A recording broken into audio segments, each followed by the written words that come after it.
Things are gonna get crazy!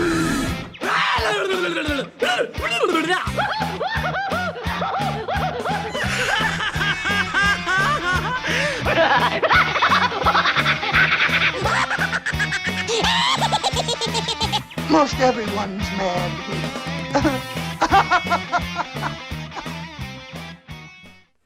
What's up, everybody, and welcome to AniMat's Crazy Cartoon Cast, where we have so many things going on, and we got so many animation news to go and report to you guys.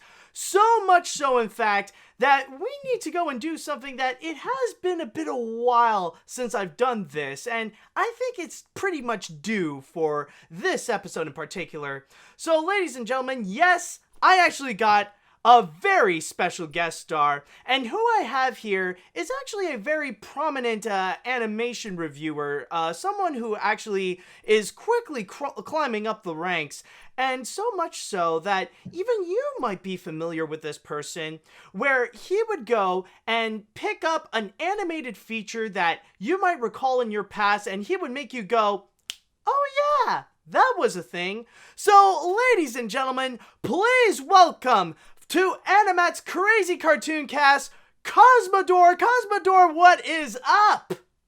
What's up, Mad? Happy to be here. I don't have a catchphrase. I've been anticipating this moment, but I don't have anything exciting to say. I'm just happy to be here. Happy to report on all this because you sent me the list, by the way, and just looking at the stuff that's been happening this week, it's difficult to pin down everything that's been going on, but it's been a weird week, hasn't it? Yeah, it's been a bit unusual, but this is the exact kind of stories that we need for this podcast. We need this for this episode to get things wild and to get us talking. So, with all that said, Cosmo, are you ready for this episode? Are you ready to take on these stories? Couldn't be more so. All right, Chadwell, are you all ready for this episode? Are you ready to join me and Cosmodore on this crazy adventure? Let me hear it, folks. Yes, yes, yes, perfect. We are seeing people that are all set, all prepared. So with that said, let's go ahead and get things started with our first story, in which we actually have a trailer. Now, this is a trailer that we have already discussed, or the movie itself, we have already discussed before in AniMat's Crazy Cartoon Cast.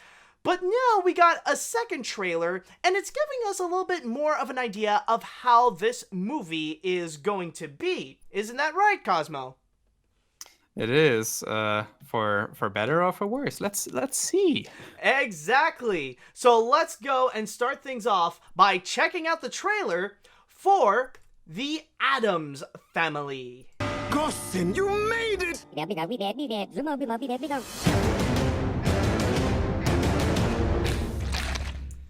So, what you think? Actually, I was going to ask you, you go first. What are your thoughts on what we just witnessed? Sure was the Addams Family. Is it though? Is it? Is it though? I don't know, man. I don't know what to think of this. Yeah. In some ways, I don't hate it. But in the majority, it just seems like your average fish out of water story with the Addams Family cast, and even then, they're so flanderized to the point where they're cartoon characters, but there's violence going on that doesn't have an impact because it's a cartoon. Therefore, the jokes didn't land for me, and you would put the most important of them into a trailer, and that didn't grab me. We already got the taglines and posters for this thing beforehand. I don't know if we should discuss those. Yeah, I guess if you want, man, because let's be honest, some of those taglines even got into here. It's gonna get lit. Yeah, let's let me see if I can find them. Addams. Yeah, I should look for them as well, actually. Posters 2019. Or better yet, characters 2019, because it's the individual characters. Ah, yes, Yeah. there we go. Yeah, I found a link from Screen Rant that I think it would Yes. supply them all. Yeah, I got the first one right. I got it with Yeah, all hair. you got Don't served with care. Lurch. Oh snap with Thing. All hair don't care. No, where's grandma? Yeah, she woke up like this. Hashtag grandma. Oh God, help me. Yeah. At least there weren't so many of them in the trailer. I guess I didn't mind it as much because of that. But if that's the vibe they're going for, and also with Snoop Dogg, dubstep, I'm not looking forward to this at all. Yeah, and you know the sad thing is that this trailer was starting out pretty well. Like, we got the full-on Addams Family vibe. Like, things were going all right. And then things quickly went downhill when they went to New Jersey. And I don't know if it was part of the joke. It's just like, they're going into someplace spooky. Welcome to New Jersey. It's like, really? Is it like we're making some kind of New Jersey joke over here? But from there, like, that's when you could tell everything just crashed and burned when, as you mentioned, they're bringing up the fish out of water story, and also the whole music of, like, making a whole EDM version of the Addams Family. It's just... Yeah, it's the kind that I feared that it would go towards this direction specifically. Yeah, it's not even just like I'm fine with the art direction because I think the director was a storyboard artist on Shrek and the Madagascar films, and you can tell like the character designs are kind of inspired by Hotel Transylvania. I would say it doesn't have the same vibe as that film, but also has the horror references, and they look somewhat spooky. Like I would enjoy them as a kid, I would assume, but just like it's so immature, and I don't know who they're trying to appeal to because like it doesn't really have that much of a semblance of the original Addams Family, and for newer viewers it's kind of even then a Yeah, little, whilst also having horror. Hotel Transylvania had a good mixture of that. I don't get that here at all. Well, there are some instances, I will admit, that you could feel there are some elements that it tries to be Hotel Transylvania. Like, there's one instance where you saw, like, a bunch of bouncing heads. I don't know where it is specifically, but there were like, some bouncing, singing heads, and it did bring up a lot of a Hotel Transylvania vibe. I don't know where it is specifically, but eventually Yeah, it will pass by, but... can't play too much just in case like YouTube might find like the whole copyright claim. But with the designs themselves, I do respect with what they're trying to do because it is trying to stay true with the original style that Charles Addams brought in with the classic comics that originated all this, and also with the classic TV shows. But then there are some instances once you get into New Jersey and you see Average Life where it tries to make it all a lot more colorful and lively, to make like an opposite contrast to the Addams Family themselves. There are some designs that I will admit that they are a little bit unusual. Like when Wednesday goes to the school, like you see the kid next to Wednesday. Like, I feel like somehow she looks like she came straight out of Big Mouth. And this is not like a knock against Big Mouth or anything like that. It's just, I don't know, that design with the big lips and the giant eyes that are like really on the bottom of the head, it really does give out a bit of that vibe, don't you think? Yeah, it looks like a Klasky Chupo type character mixed with Big Mouth. Exactly. Like the mouth. Exactly. It's like you're expecting a hormones monster trying to give her advice about how to communicate with Wednesday. Just all the human characters, anyone aside from the Addams Family, just looks off.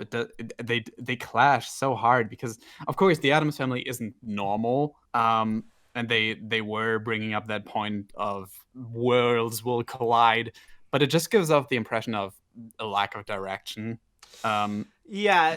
I found the bobbing heads. They're at 141. Wait, I lost them again. It's just like for a split second. Yeah, it came in so quickly. Hold on. And the treats, Biggest Adventures. Hold on. Oh, there we go. Yeah, these guys.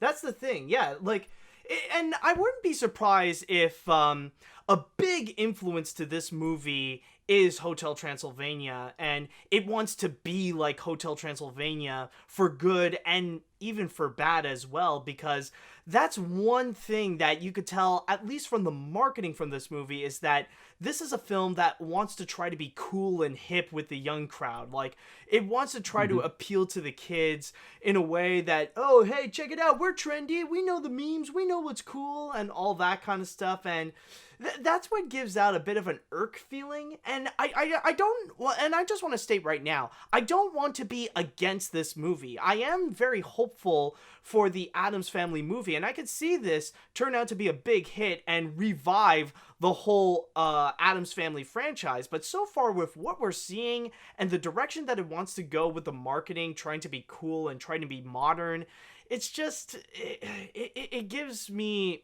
it takes away a lot of my hope. I think that's the best way to put it. What do you think of the cast, by the way? Because I've been looking through it, and aside from Finn Wolfhard, we also have Snoop Dogg as it, and Nick Kroll to bring it back to that Big Mouth connection, because I think he's the main character on that show. Well, I mean, we do have a lot of strong potential here. Like, I do have good faith in the cast, because we got a lot of great actors like Oscar Isaac, Charlize Theron, Chloe Grace Moretz, and also, as you mentioned, we also have who else? We have Nick Kroll. I'm sure the cast will do pretty much fine, but then, like, we also had some strange additions. Like, I don't really get why you have to bring in Snoop Dogg to do Cousin It, especially when Cousin It doesn't necessarily talk all that much, especially like we saw in the end of the trailer, where like it's just like backward speaking. It's just like more gabbing than anything. Like you just hear it a little bit. Yeah, it's just like he's just walking in going, you know, it's nothing more but that. So really, is it something that you do need a celebrity like Snoop Dogg? Is it really that necessary to have him on board? And that, at that point, I don't know. I feel like that's just more for marketing purposes and really for the sake of the gag of, like, to play Drop It Like It's Hot and presenting Cousin It like he's like a full-on pimp. Yeah, that's like what they did with the Elven movies as well, where it's like a cast of characters you would know with celebrity voice actors, but you speed it up anyway. It doesn't make any difference. What I'm assuming is there's going to be one scene where like they slow down, he just and that's the big reveal / gag. If they don't include that in one of the upcoming trailers already, there's going to be one thing in the scene in the film. I'm calling it. Yeah, you could have a point. I can imagine that, but I think what would make more sense is that I can imagine the reason why they're bringing in Snoop Dogg is mainly because they want to create a new single. They want to make a hit song, and they're bringing in Snoop Dogg to help things out, and that's more of his purpose, is to supply that song that could probably play during the credits or during the end when everyone's got to have that cliche dance party.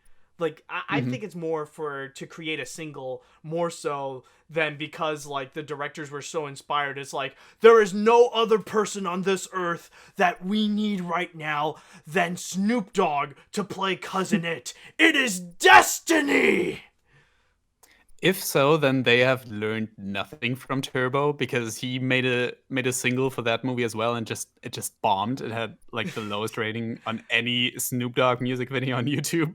Oh, that and is... I don't think anyone even remembers that song. Yeah, oh my god. I almost forgot that Snoop Dogg was in Turbo in the first place. He wasn't even that much of a big character. Like, all I remember... No, he was just like a sidekick, but he was the best part in the TV show that followed, even though it wasn't even Snoop Dogg anymore. But like, at least the character had a purpose, because like in the film, Snoop Dogg was only there for like 2 minutes. Yeah, he was there to supply a song, and then that's pretty much it. And it could be the same case over here, so... But I will say overall with like and if I do want to bring in some positives onto this trailer, like I will admit, like the macabre elements, when it like I can feel that when it stays true to the Addams Family, there are some actual parts that do feel enjoyable. Like I said before, like the opening part of the trailer before they go to New Jersey, that was actually pretty enjoyable, and I even enjoyed a bit at the end when they had the whole Frankenstein motif with Wednesday trying to bring life to all the frogs. That, I will admit, is one of the jokes that are better than most of what we got through the trailers. So it could be the case that it's one of those movies that as an adaptation, it can work, but when it comes to supplying more onto the film, that's when things can really flop easily. I can imagine it could be that case. Mm-hmm. Yeah. I'm willing to give it another shot, I would say. Mm-hmm. Yeah, like, I don't want to, and as I said before, I want to support this. I've always enjoyed the Addams Family, and I would like to see this succeed and actually be good and give new life to the Addams Family. But in this case right over here, it's starting to get a bit difficult, especially with the way that they're trying to really modernize it, especially with the marketing. It does feel like this could be something that could end up being ruined, mainly because of studio interference, and I really do hope that's not the case. Mm-hmm. Yeah, what you're like? Any final thoughts on the Addams Family trailer? I mean, they brought back the Peanuts most recently. What I can think of as like a very classic property in an animated film that like from the trailers didn't give off the impression to me that they would stay true to the source material, but ended up being a great film. We'll actually end up talking about Blue Sky some more. Yeah. So I can Don't address spoil that it. again. We're not here for Oh. spoilers. Oh, sorry. I'm sorry. Anyway, Blue Sky is a studio that doesn't exist. But they did make the Peanuts movie, and I want it to be that, where like you could enjoy it as someone who's never read the Peanuts before. Like I've watched it with my little brother as well. Like if I could show him this Addams Family movie as like a soon to be 8-year-old, and he will enjoy it, and I get some enjoyment out of it as someone who knows the Addams Family without just like cringing myself out of my mind.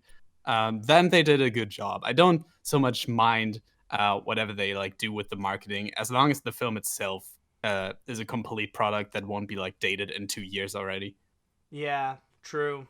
I could definitely see that. So, like the best thing we can do with the Addams Family right now is just like keep our hopes for it. You know, like let's just hope for the best, and hopefully by the time the film gets released on October 11th, we will actually get something enjoyable and not as modern per se as what we got with the trailers and the posters. All right, but with that said, though, I would like to go into the chat wall, and I want to ask, what do you guys think about this Addams Family trailer? Did you guys actually enjoy it? Are you guys a little bit iffy on it? Did you not like this one? Let me know what you think. Okay, oh wow. We got a lot of people chatting it up over here. All right, so let's see. I think this might be MGM's answer to the Hotel Transylvania films, so it might compete with Sony. Also, the animation looks like Tim Burton's stop-motion films, but at the same time, it looks like Hotel Transylvania and Sausage Party, in my opinion. But I could be interested in the movie nonetheless. Dracula voice, but nothing beats the originals. But I mean, like with the whole Sausage Party thing, like that is no accident, especially when the directors of Sausage Party are actually directing this movie as well, with Conrad Vernon and Greg Tiernan. So that look as well is not that big of a surprise that there are some similarities. But with the other stuff, of course, like the Hotel Transylvania aspect, that's easy to compare. The Tim Burton stop motion stuff, that's an interesting comparison. Let's see, do we have anything else so far? This movie looks weird. Why does that have to follow the usual modern trends occurring in most modern films these days? Yeah, kids will definitely know about Snoop Dogg. The movie has to have an annoying message about accepting others. I hope this movie doesn't end with a cliche dance scene in the end. Also, are you tired of the jokes of portraying New Jersey as a terrible place? Yeah, like honestly, I'm surprised that this movie actually does do a that they did do like a New Jersey is bad place. I was like, I never really understood those jokes. Do you? Not really, no. Some of them can be fine, and it was just like a throwaway gag in this film. I don't imagine they'll make a huge deal out of it. But like, why include it in the trailer? It's nothing original. Well, I mean, like, I guess they kind of have to show that, oh, they're going into a new place. So I don't know why New Jersey specifically, but. Yeah, that's a weird choice. They could have just like showed them going there. It didn't have to specifically show a street sign in New Jersey. That didn't make me go, aha, New Jersey, bad place. That's so Yeah. funny. Yeah, it's pretty much like, oh, what was that movie that did that all the time? Yeah, like the Felix the Cat movie. Somehow, like, they use that as such a running gag. Oh my god. Mm. Let's see. I've already established my history with the Addams Family. For Cosmo's sakes, I was a makeup artist for a production of the musical, and with this trailer, honestly, this is my most anticipated film for the rest of 2019. Sure, some of the character designs are horrible, but the comedy is pretty good. The casting of Snoop Dogg as Cousin It is absolutely hilarious, and I already love Oscar Isaac's performance. Also, may I add, if you're not keen on the movie's pop culture references, keep in mind, I think, Twitch stopped from there. Like, Twitch stopped, like, that comment, just like, okay. Aw. Let's see, what else do we got? Addams Family looks a little weird. I don't know whether or not I'm going to watch it. You do know that Addams Family was a horror sitcom, but still, I am either in or out, or on watching this movie. But while we are on the topic of children's Halloween movies, I wasn't a fan of Hotel Transylvania, and I'm hoping that there's a Disney adaptation of Bram Stoker's Dracula with Tim Burton directing. I don't think that's gonna happen. Not with Disney. Like, that's Universal's thing. Like, if ever they're gonna go back to Bram Stoker's Dracula, it's always gonna be Universal's thing. I'll just lay it on that. Let's see.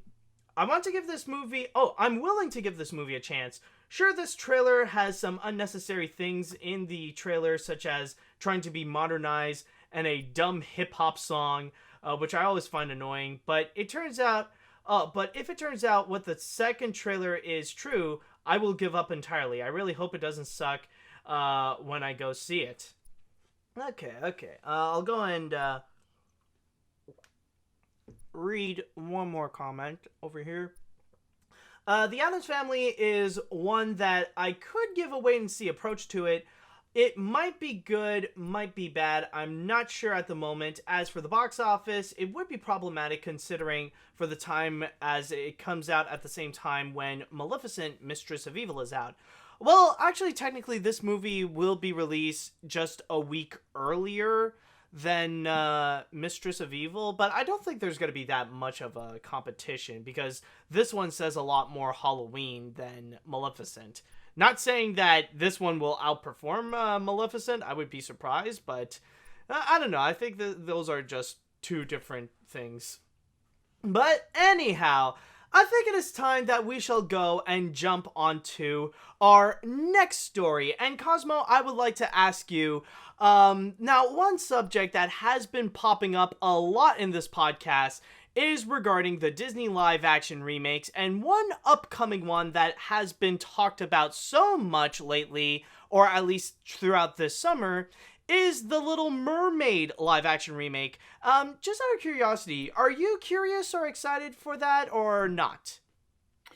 Gotta say, of all the announced Disney remakes, like we've already in this week have gotten an announcement for the Little Mouse Detective. There's like probably a Pinocchio one coming up. Of all of these that are announced, I'm most curious to see what the Little Mermaid is going to be like. I'm not saying I'm interested in watching it, but like the soundtrack is made by Lin-Manuel Miranda. Mm-hmm.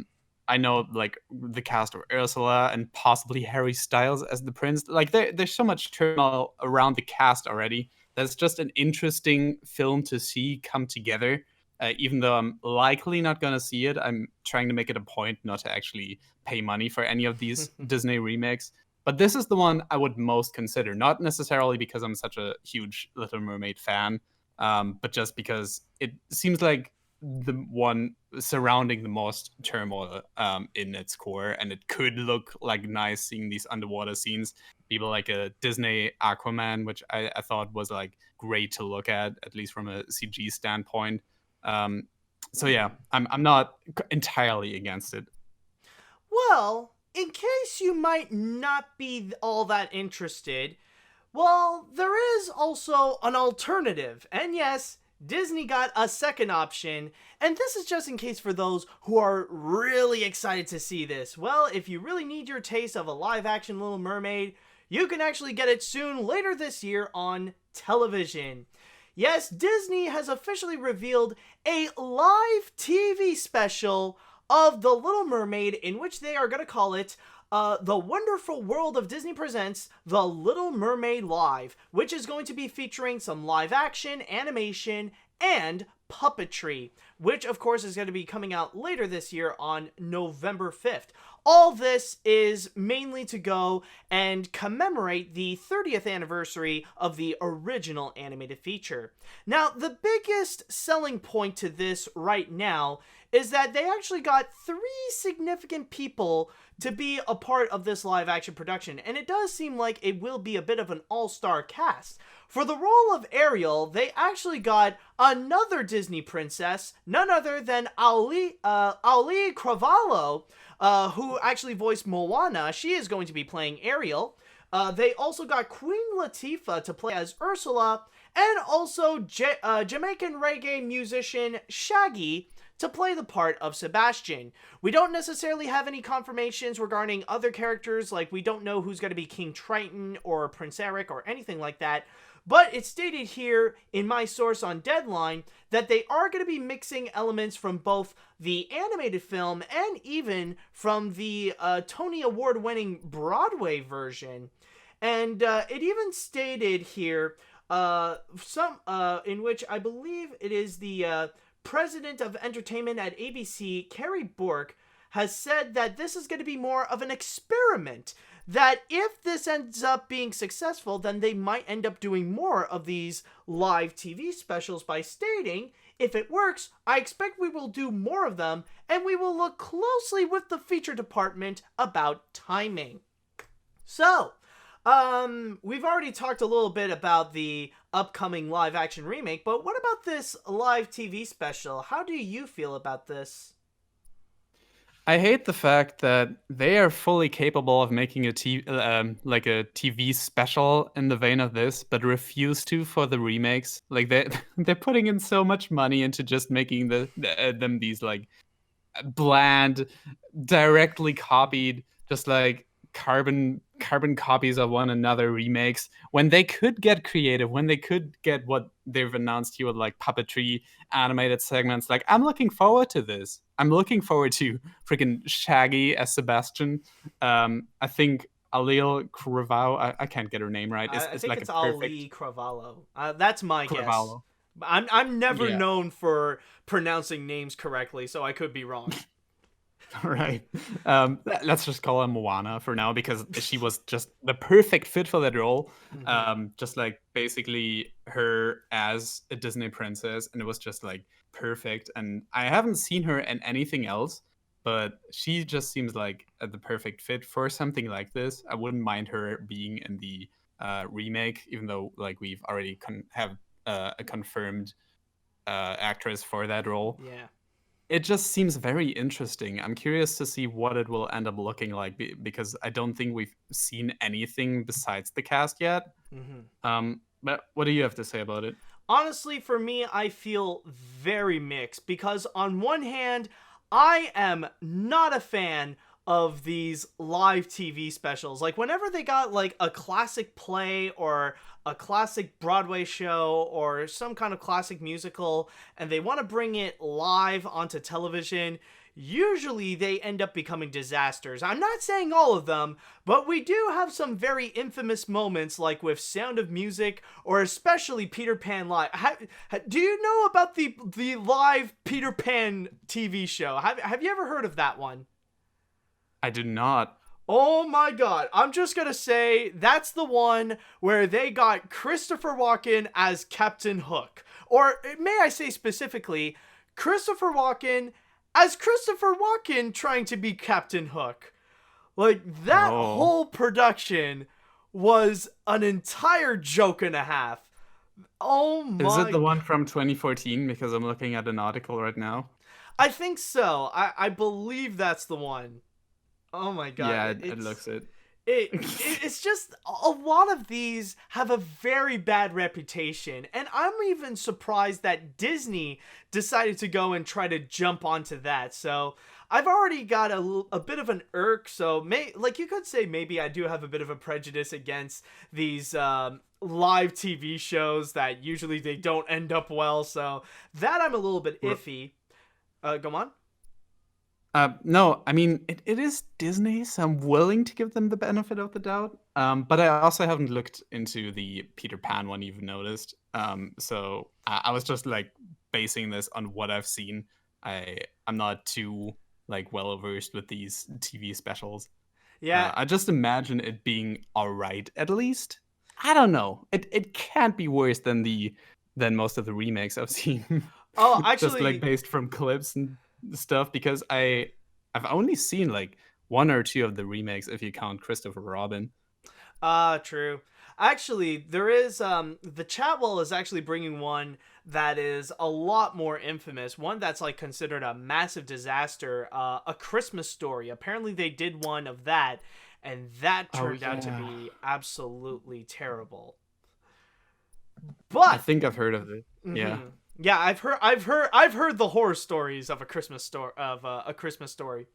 But there is also another side of me that is very curious, and especially regarding the cast, because they actually got a very prominent and interesting all-star cast, and even you mentioned it as well, that these are the kinds of people that if they casted them onto the live-action remake, then I would still be interested. Like Ali Cravalho or Moana as Ariel, I think that is a pretty good fit, especially when she proved herself to be very well as Moana in the first place. And even Queen Latifah as Ursula does seem like a pretty strong choice. I feel like with the kind of characters that Queen Latifah would play in movies and on television, I feel like she can do an amazing job with Ursula. And even, of course, with Shaggy playing as Sebastian, I feel like that's the right casting. So I feel like the casting is very strong, and especially with the promise of like mixing elements with live action, animation, and puppetry,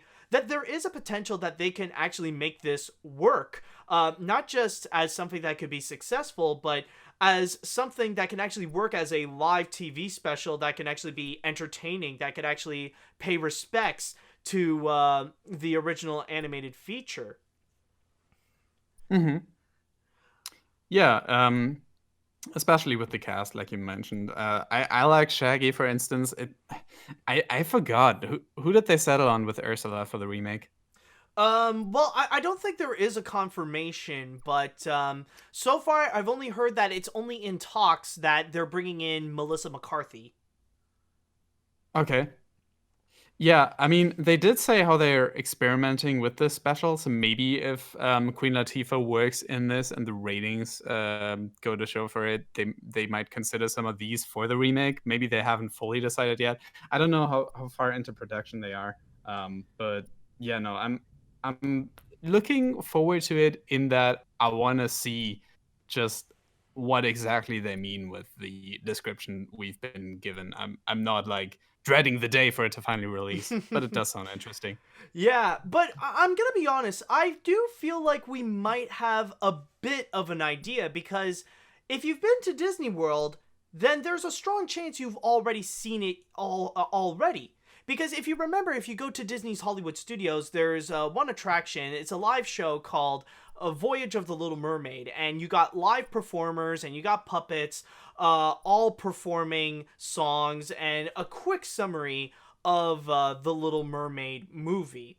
So in a way, I do feel like it is going to be something that's a bit similar. Like they'll take elements of that and they're going to bring it onto here. And that would not surprise me if they go towards that direction. And if they're going to bring in that form of familiarity, then I think what they're going to have here, it's going to be fine. I think it could actually work out pretty well. Yeah, I don't think it'll suck. Yeah, honestly, like, you know, the more I think about it, the more I feel actually pretty curious. Like, I know I've stated my I've stated my thoughts about these live productions and how they can end up becoming disasters like Peter Pan or A Christmas Story, but this one can have potential. Like, if done right, then Disney might have something pretty strong here, and we could be seeing more of these to come. Like, the way that I can imagine that they could make these live musicals is that they'll find a way to go and tie it in with whatever upcoming live action remake is coming up. Like if this turns out to be a massive hit, then maybe in March we're going to see like a live TV special of Mulan. Or like later at the end of 2020, they could do like a live TV special of 101 Dalmatians, for example. Like they could do something like that. Like, could you imagine that? Yeah, like a teaser in a way. Yeah, it's a way like kind of like a tie-in promotion, or maybe like what could be the case is that they could go and try to do some kind of like a special, like pretty much just like with this, like with the Little Mermaid, where it's all dedicated to the 30th anniversary. So maybe with the next thing, like maybe next year they'll do Pinocchio because it's the 80th anniversary, or they'll do I'm looking at my collection to see like other examples. Like maybe next year they'll do like Pocahontas for the 25th anniversary or something like that. You know, I could see the potential of what else they can actually do. Cosmo, you still there? I'm still there. Okay, I'm good. looking at a list of upcoming Disney anniversaries. It would be a nice tie-in, just like so long as this first one. I imagine that like if they didn't care at all about how this turns out, they wouldn't have chosen a cast that seems to fit so well. Like as you said with the Peter Pan special, Captain Hook, like Christopher Walken, isn't the first person that would come to mind as a great fit for that character. So yeah, I mean, I don't know. We haven't heard enough about it for me to like be all up in arms about it. But I haven't seen enough negative things either to make me go completely nuts about this even like being considered. If it's a tie-in, I can ignore it. If it's something that'll replace the remakes, it would be interesting, at least like a nice change of pace.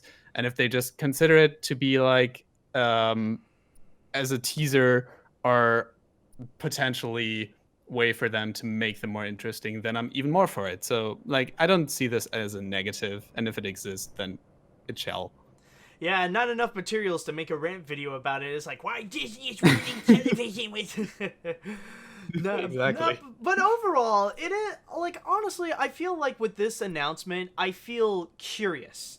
Like, that's the most that I could say about it, is that right now, I don't really have much of a judgment.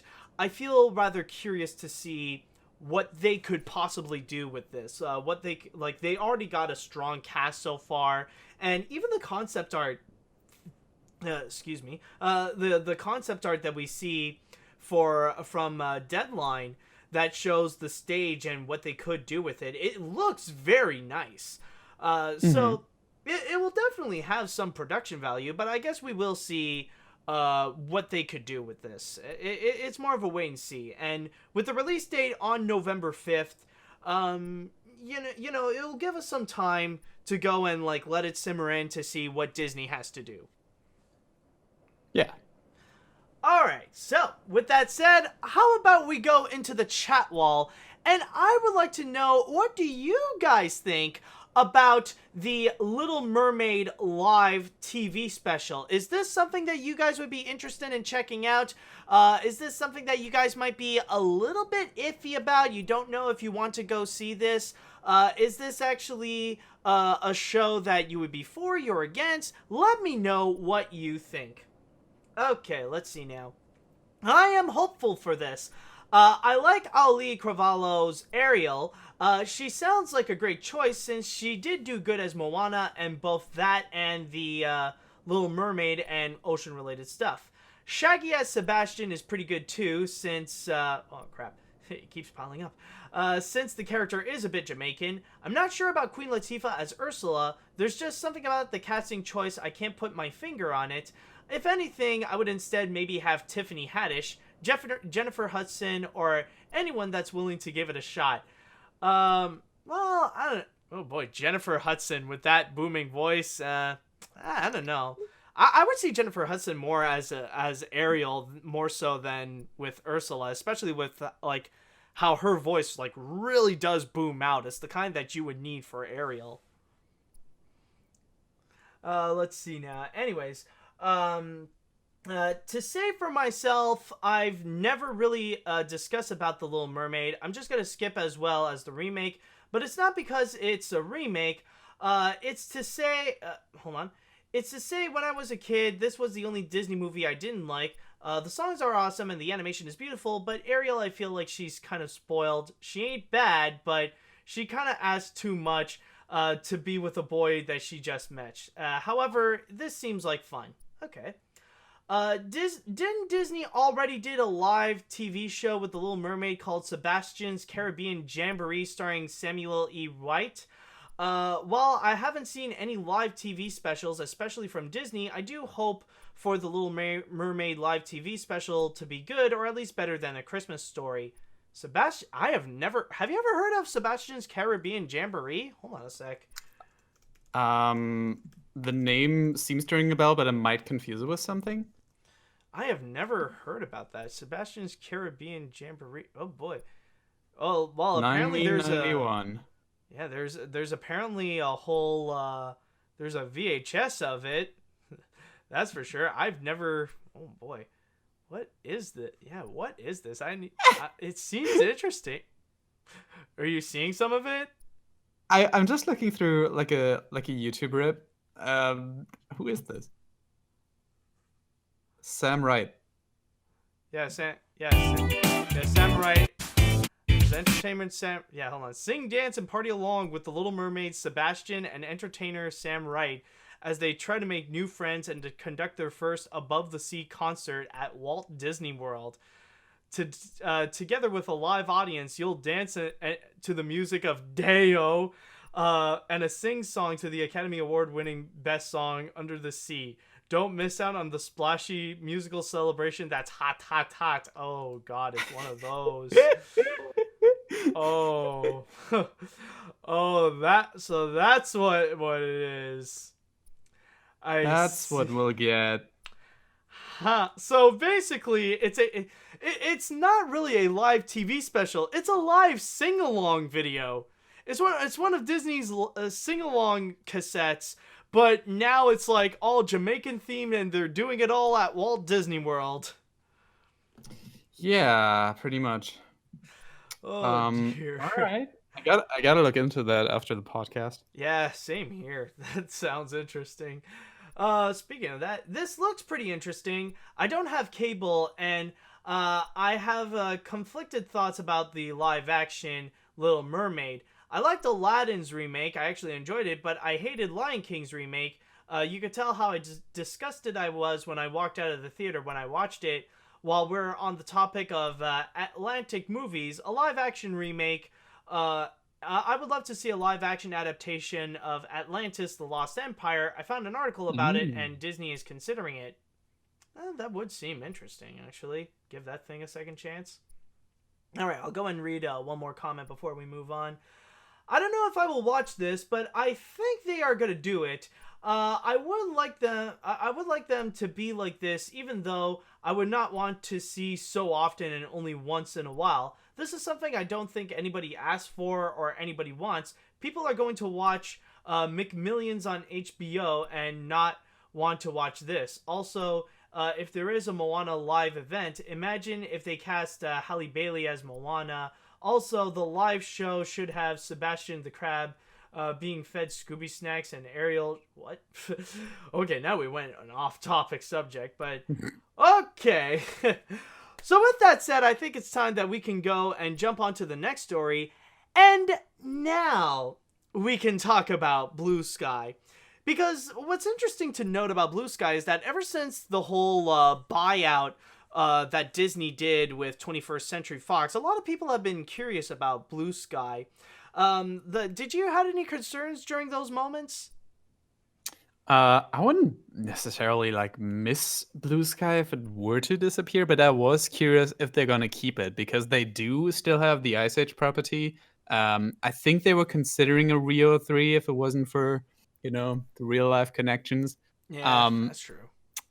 It's still a strong company. It's just that there's not really a point in attaching the Disney name to it, so why keep it? So I was curious as to what would happen to it. Yeah, it is true, and I've seen a lot of different talks about it, and I'm kind of on the same boat as you. I wouldn't really shed that much of a major tear if they would leave or they would suddenly be gone. But it seems like Disney feels like there is still some value with Blue Sky, and they're putting on their people to be partly in charge of Blue Sky. So Disney has officially announced that they are changing up leadership positions in both Blue Sky Studios and in Walt Disney Animation Studios. The president of Walt Disney Animation Studios, Andrew Milstein, is going to be moving to Blue Sky, where he's going to be a co-president with the current co-president, Robert Baird, and Clark Spencer, who is a producer of Zootopia and a creative executive, is now going to be the new president at Disney. Meanwhile, they also got Jim Morris, who is going to take on a supervisory role at Blue Sky, while he is still going to be the president at Pixar Animation Studios. When talking about this leadership change-up, the president and the heads of Walt Disney Pictures, Alan Horn and Alan Bergman, have stated, reading through my source here on Variety, we are incredibly proud of the strength and depth of leadership in our animation studios, and Andrew, Clark, and Jim are all exemplars of that. The remarkable success of Walt Disney Animation Studios and Pixar Animation Studios over the past decade is due in large part of the respective leadership of Andrew and Jim and their ability to foster creativity, technology, and culture in equal parts. And we are thrilled that they will be lending their experience to the Blue Sky team along with Robert Baird's creative guidance. So that seems to be the major thing, is that not only are they keeping it, but they really want to try to incorporate that Disney element onto Blue Sky. Just curious, Cosmo, how do you feel about that? I don't know, to what extent they are referring to giving it an additional touch from Disney, because the known upcoming Blue Sky releases are Spies in Disguise, which is coming out later this year, and Nimona adaptation, which I think is slated for 21. I don't know if that'll affect Nimona, for instance, because I know they've had a delay in production there, if that's going to be the first film affected by it. Because Blue Sky is sort of an interesting beast, because you see how time has affected the Ice Age franchise over the years, for instance, where it's gotten much more infused with pop culture references and being relevant for the time, whereas Disney is still somewhat concerned with having the film have somewhat of a lifespan that doesn't last for 3 years at most. So I feel there's gonna be somewhat of a shift, especially when you compare it to Ferdinand or the Rio films, the Horton Hears a Who movie.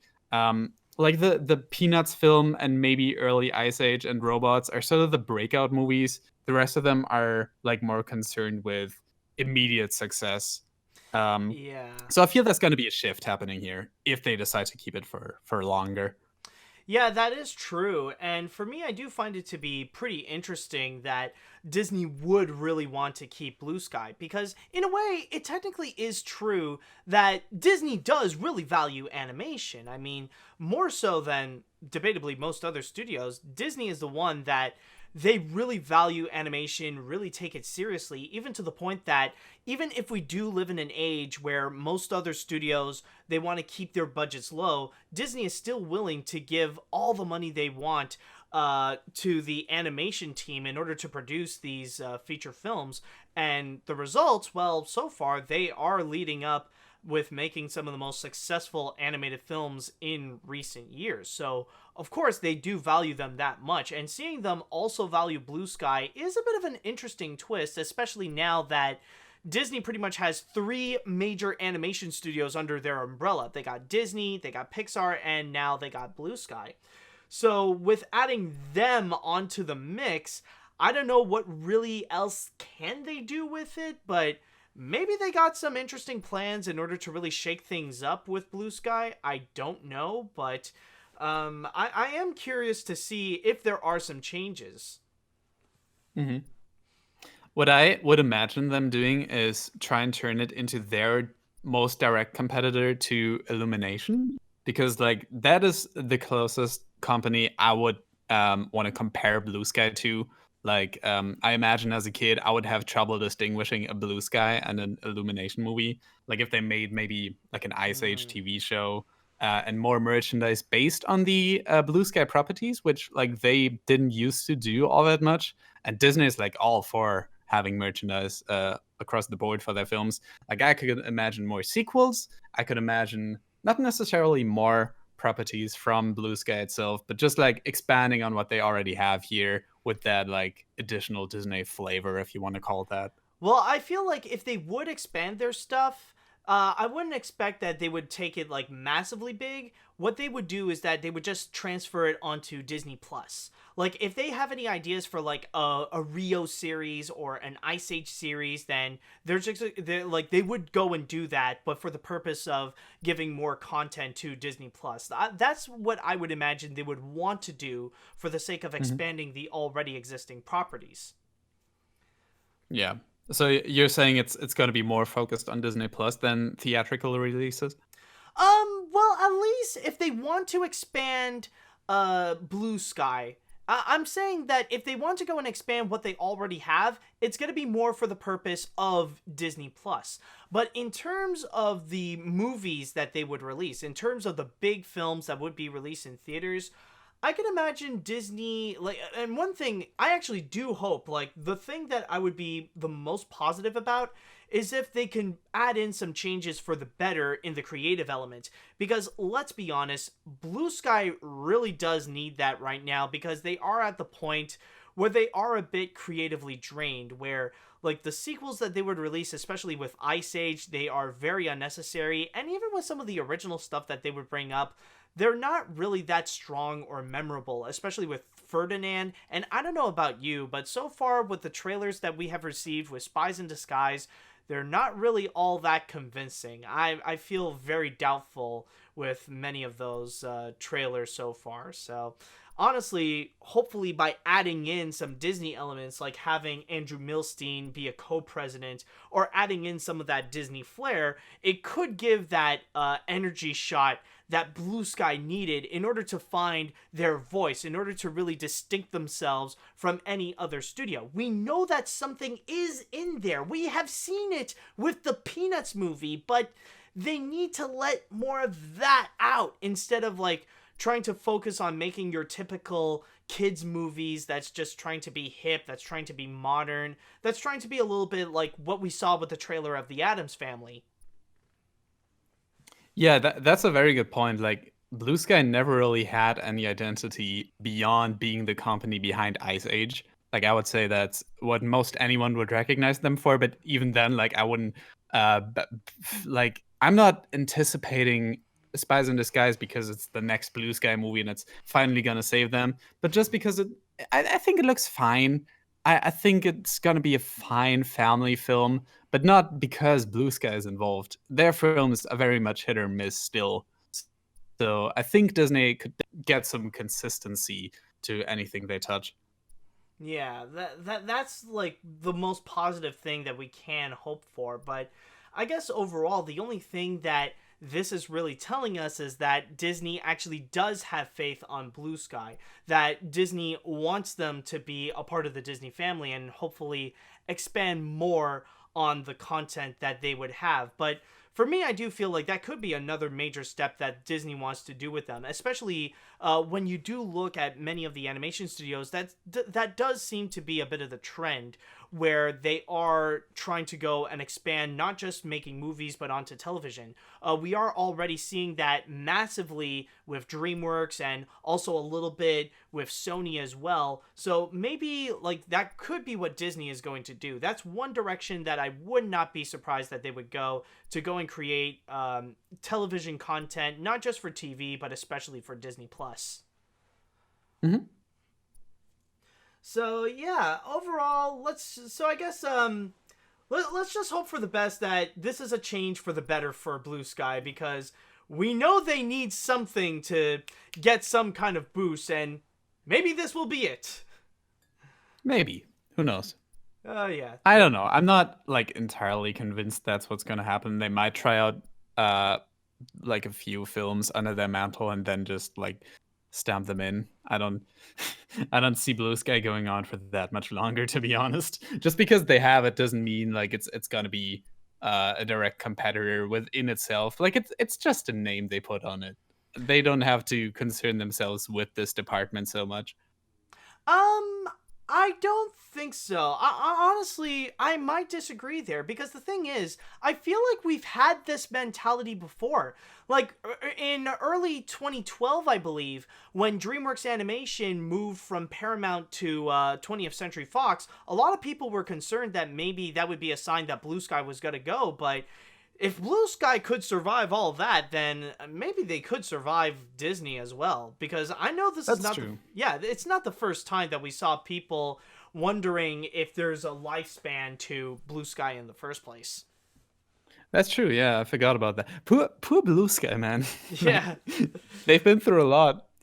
Yeah, it's true. You know, like it's just they've never really had their moment to shine, other than maybe not Ice Age, but maybe the Peanuts movie and with Ice Age, and since then it's just, I mean, come on, like you gotta, it needs a boost. It certainly needs a boost. Mm-hmm. Yeah, and I'm glad Disney realized that at least. Yeah. Okay, so with that said, I want to go into the chat wall and I want to ask, what do you guys think about the new leadership positions for Blue Sky and for Disney? Do you think this is going to be beneficial for Blue Sky? Do you think there's not a point to really keep holding on to Blue Sky? Let me know what you guys think. Let's see now. I'm glad that Blue Sky is getting help from Disney, since holy crap, I'm losing it. There we go. Since their films do need some fixing up. Aside the Peanuts, their films have been okay or worse, even forgetful. Perhaps if they'll show what projects they could do and advise on storytelling and character development. You know, that is actually true, because there could be one massive benefit, is that Blue Sky can actually get some help from Disney and from Pixar, because that's often what happens when you have studios that are under one big company. Like with Disney and Pixar, they often help each other out. They help each other by giving each other notes on what they can do, what to fix up and stuff like that. And Blue Sky can actually be a part of that, where Disney and Pixar could actually help them out on their movies with what to fix up on their story. That could be a great benefit that they could have. That's true, yeah. Especially with like Disney continuing more of a sequel trend in recent years, and Blue Sky having out so many, but like not having a clear idea of what to do with them. Pixar only Toy Story so far, with more than 2 sequels. And well, there is Cars that has a Cars 3. Oh no, more than 2 sequels. I mean, okay, yeah. like yeah, true. for films in total. I forgot how many Ice Age ones there are. 5 or Yeah, 5. I think there's a 6th on the way, maybe. No, please, so no, please, no, no, no I think I more. heard something about that. Yeah, man, I'm not looking forward to that. But if it's with their help, I could imagine I enjoyed Wreck-It Ralph 2. It wasn't amazing, but it was certainly better than what Blue Sky was doing with their sequels. So yeah, that could be a big help. Yeah, same here. I definitely liked Ralph Breaks the Internet. I wouldn't say it's definitely not Disney's best that they have done, especially in recent years, but still enjoyable, still well made. And still, I'll take that over any of the Blue Sky sequels any day of the week. Oh, for sure. Let's see. If Blue Sky decides to make another Ice Age film, speaking of which, maybe it could get the Disney treatment because now they are owned by Disney, and maybe it could turn out to be a bit better in terms of critical reception because I was really shocked to see how poorly the critics treated Ice Age 5. Yeah, honestly, if they would make an Ice Age 6, and if that turns out to be a bit better, I'm not expecting that it would be better by much because there's so much damage that was done. I feel like it would be just a slight improvement in the same way that Shrek Forever After was a slight improvement from Shrek the Third. I mean, it's better, but it's not really saying much. Yeah, pretty much. Also, I think the critics were right. I think Ice Age 5 got the treatment it deserved. Yes, it needed it. Yeah, it was a mess. Just everything about that was a mess. Oh god, especially like they up to the point that they ran out of ideas with Scrat. They decided, what if he's God? Okay, let's make Scrat create the universe. Just that whole last bit of Ice Age 5 summarizes what is wrong with Blue Sky pretty perfectly, because it was just one giant dance sequence that didn't have anything to do with the rest of the film, and they tied up plot lines that weren't even addressed throughout it. They're just completely lost when it comes to their storylines. And too many characters. Too many freaking side characters. Oh my god. It just keeps building up and building up, where there has to be a point where you gotta say, that's enough, man. It makes you look back and think, remember when Ice Age only had 3 characters? Remember when Ice Age was literally just 3 men and a baby? Mm-hmm. Oh yeah, remember the baby, by the way? Remember that? Remember humans? Remember when humans was a thing in Ice Age? They brought back the dinosaurs more often than the humans. Oh my god, that is sad. That is sad but true. Oh god. I'm happy that Disney isn't shutting down Blue Sky. They always have great potential, and I'm glad that many talented animators are going to keep their jobs. I personally would have preferred if Disney would sell them off to another studio like Amazon or Paramount, since competition is good for all of us, but at least they're not shutting them down. Still looking forward to Nimura, since I did read the comics. What are other companies going to do with Blue Sky? I was just gonna say, Amazon wouldn't know what to do with it either. Well, certainly not Universal. They already got their hands full with DreamWorks and Illumination. What would Paramount do? What would Sony do? What would other companies do? It's it would be like a kid holding a big ball. It's what do I do? I got this thing. What do I do? Shug it up the sky, the blue sky. Oh yeah. Oh man. Send it to where Scrat is. Exactly. If at all, I'd want to see Sony having their go at it, because that would be somewhat of a fit, and Sony seems to be on an upward trend. So maybe that would fit better, but nah.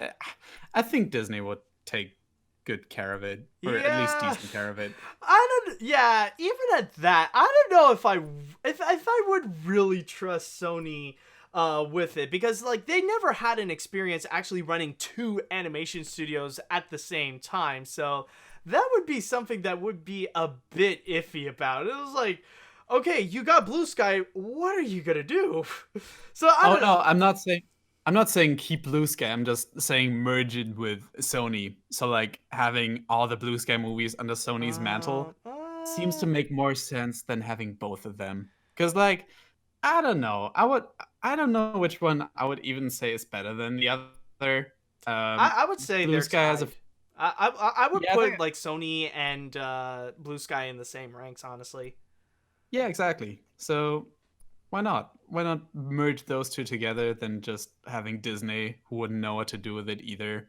Um, Yeah, and I don't know. the weirdest thing is that I can totally see that. I feel like you're right about it. I could totally see having like Blue Sky characters and Sony characters merge into one. Like they fit in a sense. Like for good and bad. Like they seem to connect well and they seem to fit within like the same style that they would keep bringing out. It's weird. I've had this discussion a few times where I thought for sure that Ferdinand was a Sony movie. I didn't associate with Blue Sky at all.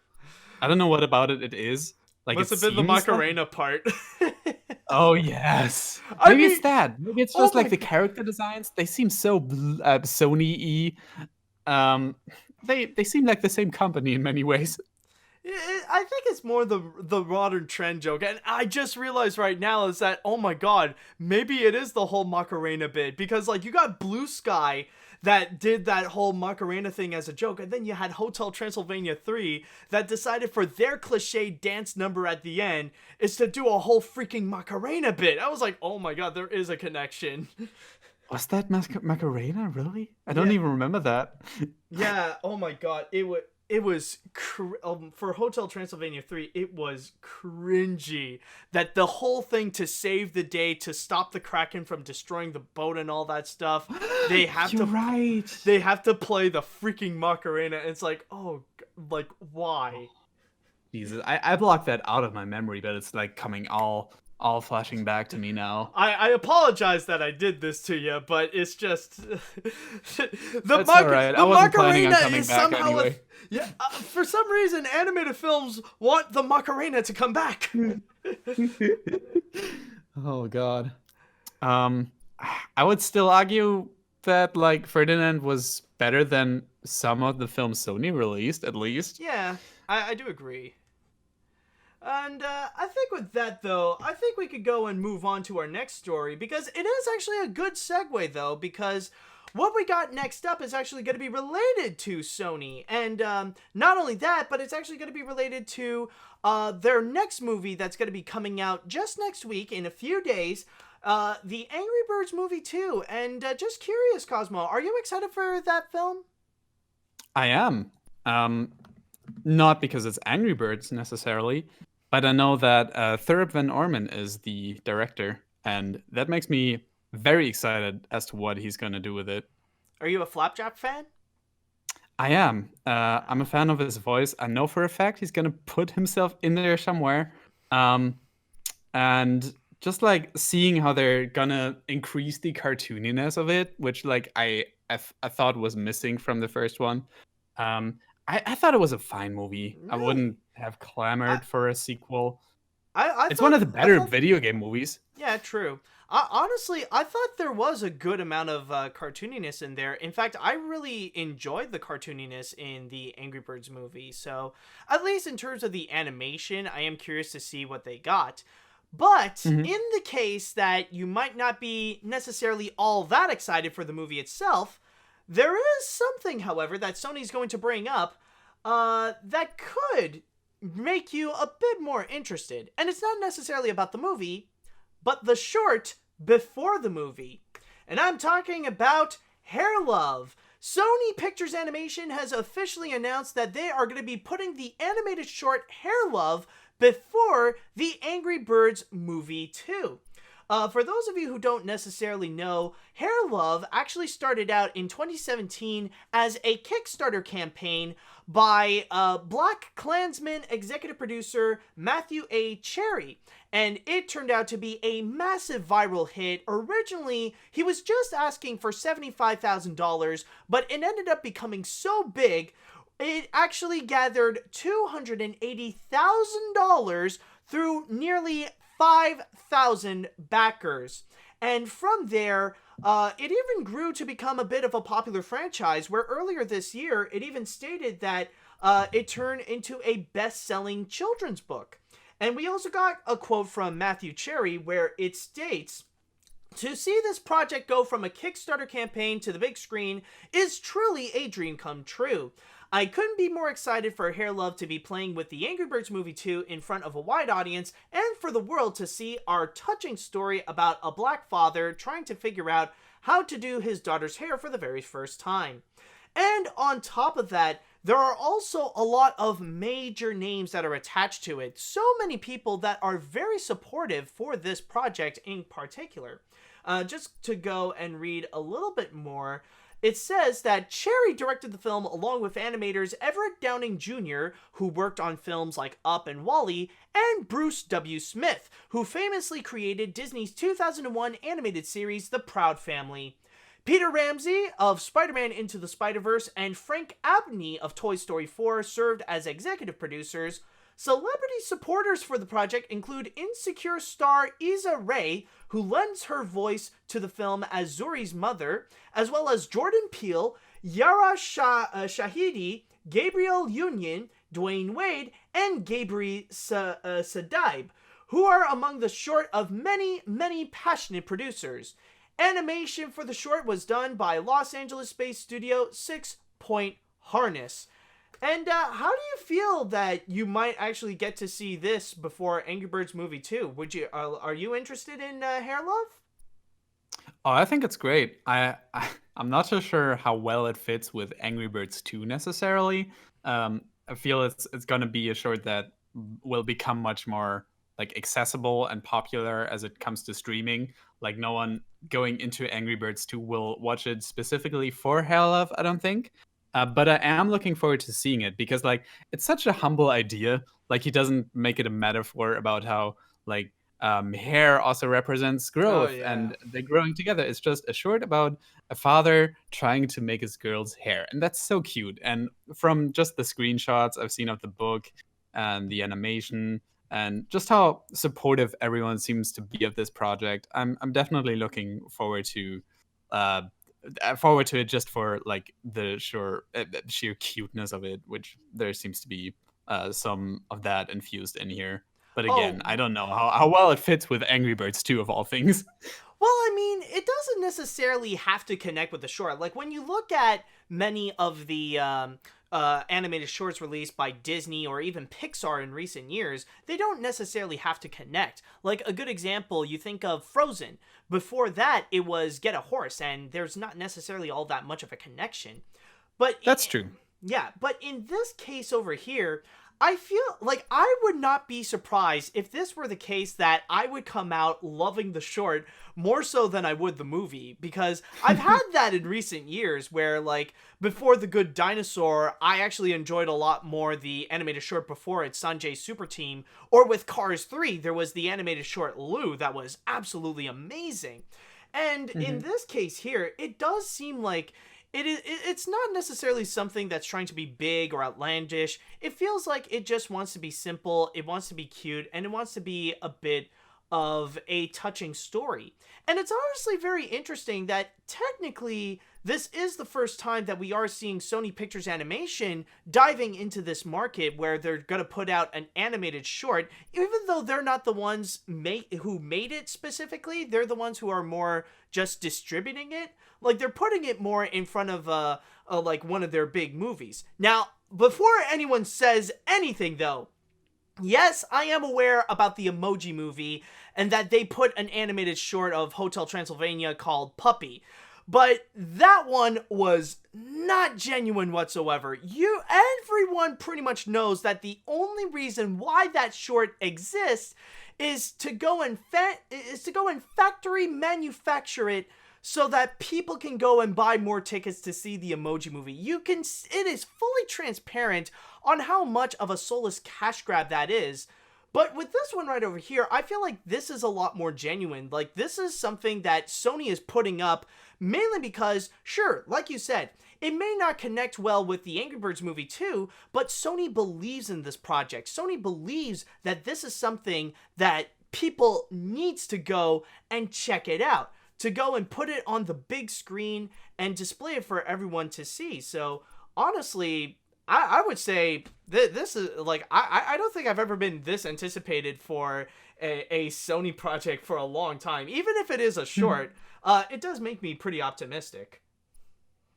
Oh yeah, same here. I would love to be like one of the supporters to see something you've been anticipating already, to then also have it be brought to the big screen, even if it's not something you're necessarily interested in. But just to see them, no one forced them to put this in front of Angry Birds 2, but they know that like kids are gonna see it, and maybe they will get interested in the book as well. And it's like it could be a much more like harmful message, even though like I haven't seen the short yet, but it appears to be at least cute, charming, and yeah, it just spreads a nice message, I would say. Mm-hmm. And like honestly, I wouldn't be surprised if the reason why they are putting it in front of Angry Birds 2 is not necessarily because of the movie itself, but more to continue the current trend that they are riding along with the element of diversity, because of course they had Spider-Man Into the Spider-Verse that had an African-American lead with Miles Morales. So they pretty much tapped into a market that very few mainstream studios have got. So with the addition to this, it does bring out a very positive, a very positive image to Sony on how much that they would support diversity and that they would love to continue making more projects that would feature characters of of people of color. So, in a way, there is a bit of that morality element that really is making Sony look strong. Even if there is that component that maybe if Angry Birds Movie 2 doesn't do well at the box office and not many people would go and see it, at least having this, at least displaying this onto the big screen and having it out to the public, that's already a major plus for Sony alone. Mm-hmm. If I may, I'd like to read one of the comments here in the chat, because I think they brought up a great point about how it's awesome. They're trying out more styles like they did with Into the Spider-Verse, where it's not just like the style we know Sony for. That's very much just like 3D models.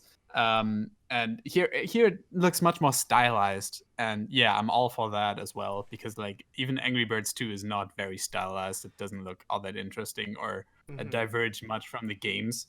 So yeah, that's great. True. I'm getting like a vibe as with The Incredibles 2 and Bao here as well. As for the diversity point you brought up, because that was true. Yeah. tiny family and very much influenced by that culture, which I haven't seen in that form before, and that short was great. Oh yeah, like I know, like what, like once you shake off the whole shock about like the mother voring her son, like it is actually a very strong short. You remember that controversy? I don't. I haven't looked into it. Really? Like I can see that. We were in theater. I was aware there was gonna be the short called Bao. I didn't know it was gonna involve a son, so that was definitely surprising what happened. But I didn't look into the controversy about it. That seems a bit silly. Yeah, well, it's not really a controversy, but it was a major thing, like, back when Incredibles 2 was making, like, the box office records, that people were just absolutely confused about what they just witnessed. Like, a lot of people didn't necessarily understood, and they just saw it. It was like, so this is a cartoon about a mother eating her dumpling son? Sounds like an insult if you say it like that. Dumpling son. That does sound like an offensive term, actually. I apologize just in case. No, honestly, you know, I'm not gonna lie. I actually did feel a lot more confused of the fact that the son somehow, like, he's made of dumplings, but he still managed to find a girl and get engaged with her. That was a surprising twist. This is like, how? I'm happy for him, you know. Yeah. I'm curious to see as to like where the short is gonna go. If it's just like making her hair and they connect from that, or if it's gonna grow from there. Like if they want to, like I said, turn this into a franchise, maybe they will. I don't know. It's probably better as just a complete product. But if there's already so much like support for it beforehand, who knows?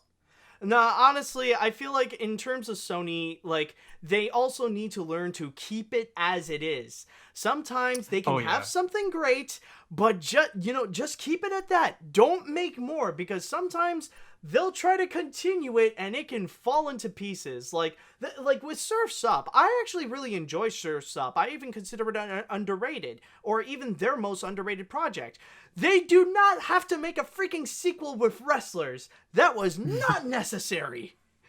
I agree. That is a very Sony thing to do, though. So I wouldn't put it past them. Yeah, so honestly, in this case, this is actually something that I am honestly, this is something that I am anticipated for, and hopefully it isn't just in America. Like, hopefully this is something that they will go and put out everywhere worldwide, that even in, like, Canada or in different places, like in Europe or in Australia or whatever. I do hope that they can, like, they can show this, like, give this as much exposure as possible, because we need more stuff like this. We need more shorts like this that do feature people of color or father-daughter bonding, or tap into subject matters that we have yet to fully check out. Mm-hmm.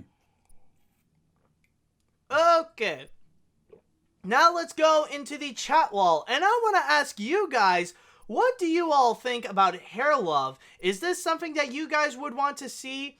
Are you guys interested in it? Are you not? Is this enough to make you go buy a ticket to go see the Angry Birds movie 2? That is actually a very interesting question. Let me know what you all think. Okay, let's see now. Hair Love was the only short for Father's Day, FYI, and what they always did was 6-point harness. The only ones who did the animation credits at the end of 2009's blaxploitation feature Black Dynamite. This will become the best of the best LA-based studio ever did since Don Bluth Productions. People will get so much love for that. Funny thing, all Instagram posts of every hair of afros will get that inspiration shown here. Oh boy, we got a major hair love supporter here. Let's see now. What else do we got? Although I think Sony and Ravio could have made an Angry Birds short instead of this, I think you and Cosmo are right about this short. It's simple, yet it sounds pretty cute. So I guess, oh crap, where is it? Yeah. So I guess we will have let this simplistic charm tell the story. Also, I don't see a point in putting dialogue, in my opinion, for this. Well, I mean, technically they did state that there is someone who's going to be voicing it. Although, like, I could imagine this go either way, that they could let this be, like, a silent animated short, or they could have some dialogue into it. Hopefully, we'll see how this will go and play out. Alright, anyways. While I watched Dora today, they showed a funny clip from the Angry Birds movie 2 where a character was trying to take a key from the guard while he was peeing. The way Chuck pretended... Okay, that's a bit off subject right there. Let's see there. I hope this doesn't get the hair controversy like the time Tiana was criticized about her hair in Ralph Breaks the Internet. For those who aren't into the Angry Birds in general, I do wonder if this short will get a lot more people to see Angry Birds 2 just because they want to see the short.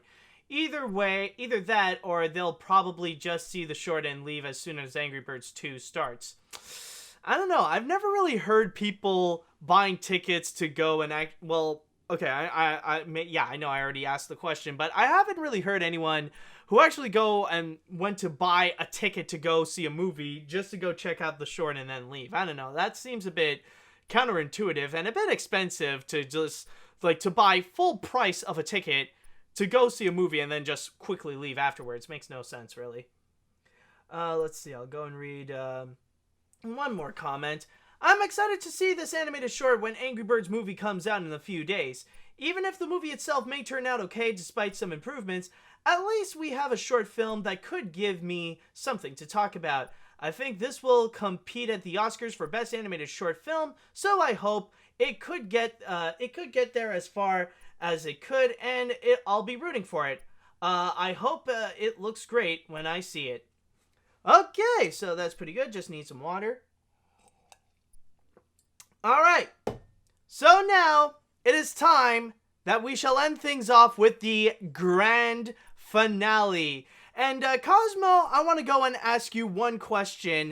It may seem a bit off topic, but I am curious to know, are you a fan of Garfield? That is a bit off topic, but yes, I am. What makes you ask that? Well, the thing is that Garfield recently actually went out and made some major news today where apparently he found himself a brand new home. And believe it or not, it's actually going to be at Nickelodeon. Yes, the news broke out that Viacom has purchased Garfield. Viacom this week has announced that they have went and purchased Paws Inc., which is the company that owns all the rights to both Garfield and other Jim Davis works like U.S. Acres. And we do have a bit of a couple of quotes here from Jim Davis and a few others. Jim Davis himself, the creator of Garfield, has stated, "I'm delighted that Garfield is going to be placed in the capable hands of the folks at Nick. They know how to entertain and will be great stewards for the franchise. I am also excited to continue to do the things that get me out of bed every morning, the comic strips." We also got another quote coming from Pam Kaufman, the president of Nickelodeon Consumer Products, by saying that Garfield is a global and evergreen franchise that is a natural fit with Nickelodeon and our portfolio of iconic properties. With fans around the globe that span both kids and adults, we are excited to ignite Garfield into multiple generational consumer product juggernaut. Now, of course, that pretty much means that what Viacom wants to do with Garfield is bring him to the Nickelodeon lineup. You know, have Garfield be next to characters like SpongeBob with the Loud House, with Teenage Mutant Ninja Turtles, and all those guys. And so far, the only thing that they have confirmed that they are doing right now is that they want to go and develop a Garfield animated series. Other than that, we don't really have much of a confirmation regarding what to do, but we know that this is all a part of a major plan that Nickelodeon wants to do by bringing more popular franchises onto its lineup. It's not just going to be Garfield. Previously, they have announced plenty of other things, like they want to have a TV show based on Paddington. They also want to do some spin-offs based on characters from the Lego Movie. They got a Star Trek series coming up. They even got a series that is entirely based on a YouTuber, Ryan Toy's Review, in which Ryan is going to have his own show on Nickelodeon called Ryan's Mystery Playdate. So that's the whole thing with Garfield. And Cosmo, how do you feel about this? How do you feel about Garfield now being a part of Nickelodeon? This has me worried for many reasons. All right, let me state that I love Garfield. I don't love everything he's involved in. I was not a huge fan of the recent TV show he had on Netflix. I thought that was just fine. That was basically based on the previous films he starred in, like the Garfield Gets Real, Paw Force, or what it was called. Yeah, those ones. I'd say the TV show was better than those, at least. But in general, anything that he was involved in an animated form that wasn't the 80s show has been underwhelming, to say the least. The most recent strips, you could argue, are still fine. And Jim Davis seems to be confident Nickelodeon is going to handle them well. But that's only because he has already had a show for Garfield. I imagine that if they were to work on the Nick show now and the previous CG show didn't exist, he would be a bit more cautious. So I wouldn't say this is much of a sign it's going to be great, because we already have confirmation there's going to be a SpongeBob spinoff that's going to be fully 3D animated. That's true. Going to be trash. I'm not looking forward to it. And but I have it's a gonna be strong Camp Laszlo, feeling. though. It's gonna be Camp Laszlo. Oh yeah, that's right. We're gonna have all the classic characters and none of the fun. I mean, I'm willing to give it the benefit of the doubt, but just judging from their wording here and how many they're planning to bring on, how do you put focus on so many properties at once? If there's something Nick is not known for, it's putting much effort and care into making sure they're projects they have actually get put into the work and released. So like this just seems like too much at once. If they want to have a Paddington show, it's gonna be like the Garfield show. If they have the Garfield show, it's not gonna be the next TMNT series. They put so much effort into making sure that thing works because we already had great TMNT series before. With Garfield, you don't immediately associate it with a great Netflix series and bring brought over to the big screen in a major way that people also love and associate the character with. Like we've had the live action movies that were terrible, in my opinion. So there's really not much aside from Garfield the character that I would say really worked that well. And now having Nickelodeon looking at that and going, oh, okay, I guess we don't even have to try, makes me a bit iffy on like just Jim Davis's involvement in it even. Or his outlook on what he wants his character to be this way, because like Garfield has changed in a major way over the last years. Oh yeah, I would say like Garfield has significantly changed since the passing of Lorenzo Music. I feel like ever since he passed away, everything kind of went downhill for Garfield. But honestly, looking into all this, it did get me very intrigued, not necessarily on the aspect of Garfield himself, because, like you, I was a major fan of Garfield, and I loved watching the TV show, the old TV shows, the TV specials, and read the comics, but going past, like, entering into his CG phase, like, that is something I don't even want to touch on a 10-foot pole. But I feel like with this news, it really does say a lot more about Garfield. No, not about Garfield. It says a lot more about Nickelodeon, more so than it does about Garfield. Because it's very interesting with how Nickelodeon really wants to put a lot more emphasis onto developing already existing franchises, more so than creating new products. And maybe you might know this more than me, but, like, is there any original properties that Nickelodeon has in store that's going to be upcoming soon? Because so far from what I've seen, Nickelodeon is just planning out to develop already existing franchises. Like, we've already mentioned about SpongeBob, and then we also got the other stuff like, Paddington, the Lego movies, Star Trek, and all that stuff. And even, like, technically, we can also throw in like some of the Netflix stuff that they have brought out, like with the old properties, like with Rocko's Modern Life or Invader Zim. Like those would count as franchises. Is there anything original that's coming soon on Nickelodeon?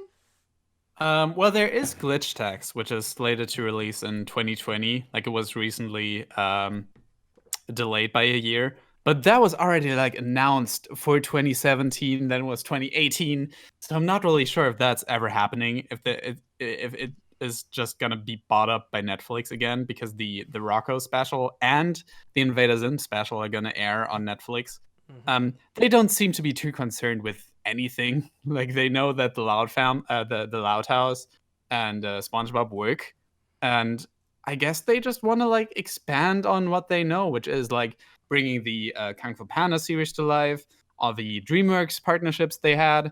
That seems to be working for them. Like, I don't really mind those types of shows, but in terms of like new releases, there doesn't seem to be much. There is Wonder Park, the TV show. Oh boy, Yeah, I'm highly excited on that. Oh, that's gonna bring in the bucks for Nickelodeon. Yeah. Oh, geez. I think there's a Loud House. Yeah, there's a Loud House spin-off in the work too. Well, yeah, there's a Loud House spin-off. There's the Loud House movie that's going to be on Netflix, and a Rise of the Teenage Mutant Ninja Turtles movie from what I remember. Mm-hmm. But yeah, no, it's very much just like let's call it nostalgia baiting. And yeah, no, I'm not looking forward to this. I'm willing to give them a shot, sure. Like I said, there was TMNT 12. There was the Kung Fu Panda. Was Kung Fu Panda Nick? I'm not sure. I know the Penguins of Penguins of Madagascar aired on Nick, and that was a fine show. Like if they do something like that, it'll be fine, but it won't be amazing. It won't be like classic Garfield, I wouldn't say. Yeah, that is true. Like I guess like I'll be a bit in a wait and see kind of attitude with what they're gonna do with Garfield, because at this point you never know what they are gonna try out with him.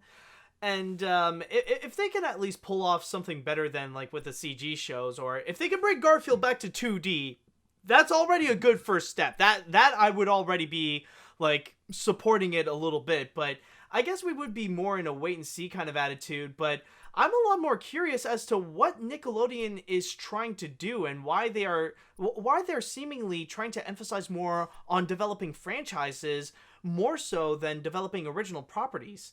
Like, it seems like a weird direction that they really are going, and like more so than ever, they want to really try to hone in on really making those properties be bigger and better, and say like, we're the home of SpongeBob and Star Trek and Paddington and Garfield. Like, it seems like a strange direction that Nickelodeon is going with this. Mm-hmm. Well, if you've noticed, they've been doing that a lot recently compared to like other networks. Cartoon Network, maybe like Teen Titans Go and stuff. But Nick had like the Loud House spinoff, like we said. They had the Monsters vs. Aliens and all their DreamWorks partnerships. They have the SpongeBob spinoff. They had Planet Sheen. Planet like Sheen. they're much more like prone to doing something like that. So I'm not too surprised they're trying it. But I do wonder if that also means like crossing over with different properties, because that could be interesting. Like a hub, something like CN City, where we see all these different cartoon characters interacting with one another. I don't know if there's what they're going for, but they have them all. Why not? It is true. They are pretty known to do all these different crossovers, especially with all the different video games. I don't know if they're still doing that right now, but there was a time when like it's common to see all these Nicktoon characters like cross over and play together, like with SpongeBob and Fairly Odd Parents and Rugrats and all those guys. Like that, you know, it used to be quite a common thing to see all these crossovers with Nickelodeon. I don't know if they're still doing that right now. Maybe this could be an idea. Like, who knows? Maybe we will have like Garfield crossover with SpongeBob one day. But I don't know. We'll see what they want to do. There was that Nicktoons kart racing game that was released, I think last year, maybe this year for the Switch. That wasn't too great. It was based on the original Nicktoons game. They do like a sports event every so often. There was a Wii Nicktoons game. It's not as common anymore. There aren't any platformers anymore. But it seems to be a more common occurrence these days, because we had the OKKO crossover recently. Mm-hmm. We had the Mighty Magiswords crossover also with OKKO. That seems to be more something Cartoon Network is going for. Yeah. So maybe they're inspired by it. Who knows? They could, but so far, I think the only thing that I could say about this Garfield crossover is that at best, I do hope that something good can come out of it, that Nickelodeon will know what to do with the property and they'll actually make something good out of it. Actually, you know what would be a very interesting topic to discuss about this? Like, now that Garfield belongs to Viacom, I don't know if you remember this news, but I am curious to know what is going to happen. Like, what will this mean for the movie? Because I know there is an upcoming animated feature that they want to do with this. With Garfield? Mm-hmm. Oh, it's been a while. Yeah, it's been a while since they announced it. I think the last time that I've heard anything about it was that they had Mark Dindal to be the director, the guy who directed Emperor's New Groove, Cats Don't Dance, and Chicken Little. Ooh, that would be great. Yeah, I am curious to know that now that this happened, what's going to happen with that movie? Is Paramount going to bring it in and actually make that a reality? It would be, you know, it would be interesting to know, like, what's going to happen now that, like, Garfield is in a big house like Viacom. Mm-hmm. Yeah. Maybe we'll get our first decent Garfield film. That would be great. Like, is it hard to ask to have, like, a good movie, but with Garfield? Who knows? Yeah. Alright, so with that said, I think it is time that we shall go into the chat wall, and I want to ask, what do you guys think about Viacom owning Garfield, and now Garfield moving to Nickelodeon? Do you think this is going to be a great idea? Do you think this is very beneficial for Garfield? Do you think that Nickelodeon is screwing themselves over, and Garfield is not really that great of an addition? Let me know what you guys think. Let's see now.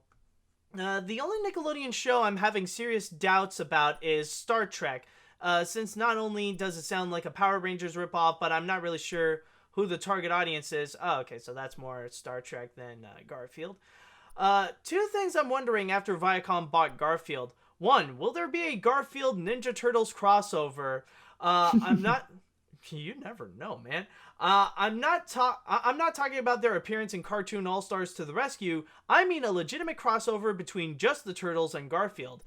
Two, where am I? Two, do you think Nickelodeon will ever make the unfinished adaptation of Garfield's Judgment Day? One thing I know is that Garfield would never cross over with SpongeBob because that will disrespect Steve Wish's one and the same as Camp Coral. Yeah, either... Dude, Camp Coral... Well, like you said, Camp Coral was announced, so I don't know how they feel. Camp Coral is a thing. What's stopping them from having Garfield cross over with SpongeBob? I'm just saying. But honestly, it would not surprise me if they would do that. Like, we've already done our discussion about, like, all the different crossovers and the possibilities, and maybe having Garfield crossover with the Turtles, it wouldn't seem... outside of the imagination, you know? Like, the Ninja Turtles have already done a crossover this year with Batman with an animated film, so Garfield and the Ninja Turtles, not impossible. I would say that. Let's see now. It's nice that Nickelodeon is thinking about making a Garfield show, but for how Hollywood treats Garfield with those stupid live-action movies and CGI show from France, it seems wrong for Nick to develop develop already existing franchises. I mean, it was fine with TMNT 2012 show, but anything else outside from Nick isn't doing much right now. I mean, think about it. Garfield adapt on Nick Family. I guess. Let's see. Viacom owning Garfield is definitely troublesome. I bet Viacom will copyright strike videos that feature Garfield and take down clip shows of Garfield. It's nice to know that Nickelodeon is thinking about making a Garfield show. Also, I bet you Nickelodeon will make a new live-action remake of Garfield, since Paramount is making a live-action remake of the other properties like Sonic and Dora the Explorer. You know that could be a strong possibility too. You never know. Like, we're just gonna see a trailer and Garfield's just on the side eating lasagna and go, meow. Have you heard about this subreddit called Sorry John, where people like post Lovecraftian versions of Garfield as this like gigantic monster eating up John? Like, it's terrifying. Maybe if they did like a gritty CG Garfield. You know, honestly, I can imagine that. I haven't heard of the subreddit, but there is a YouTube channel that's kind of like adapting those. It's like Lumpy Touchy or something like that, who's done like these pixelated animated videos about like what you described, like the Lovecraftian Garfield monsters trying to go and attack John. Again, I haven't heard of the subreddit, but the Lovecraftian Garfield thing, I know that's something that exists. Maybe not something for Nickelodeon, but they've already done the Dora movie, which no one expected. So yeah, Garfield seems in the realm of possibility for sure. Or you know what would be amazing? You know what would be the best thing ever? You know what they should do? Okay, imagine this. They just re-air Garfield episodes, just re-air Garfield and Friends, except take away Garfield. Just make a full-on Garfield and Friends minus Garfield series.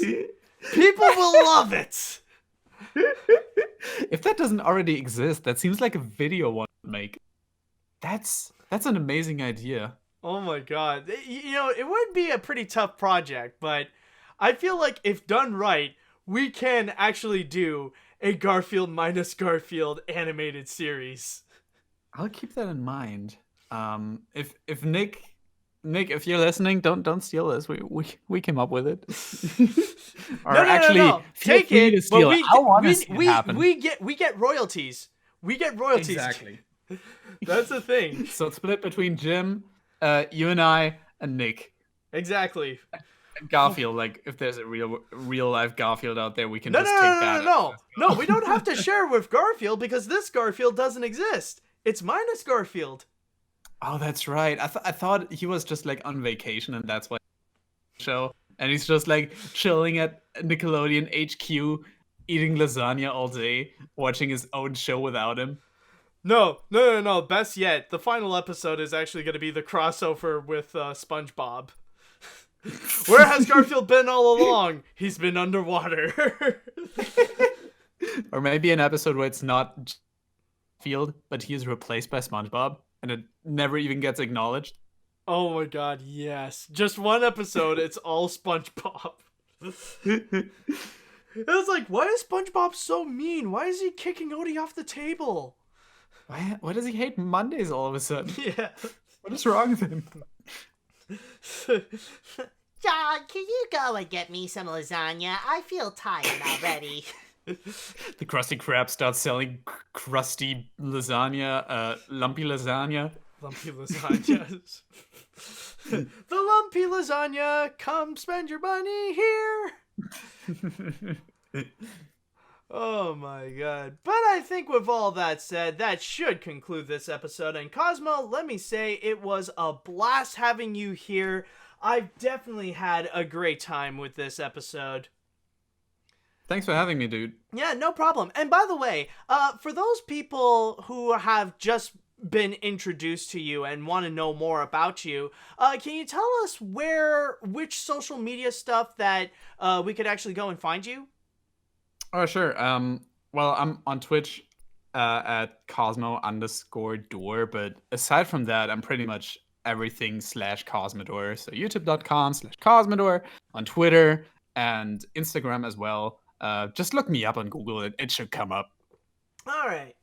That sounds great. And also, I want to thank you guys for watching and listening to this. So tune in next week for more amazing stories to come and more fun-filled episodes in this podcast. So with all that said, I just want to say thank you guys so much for watching.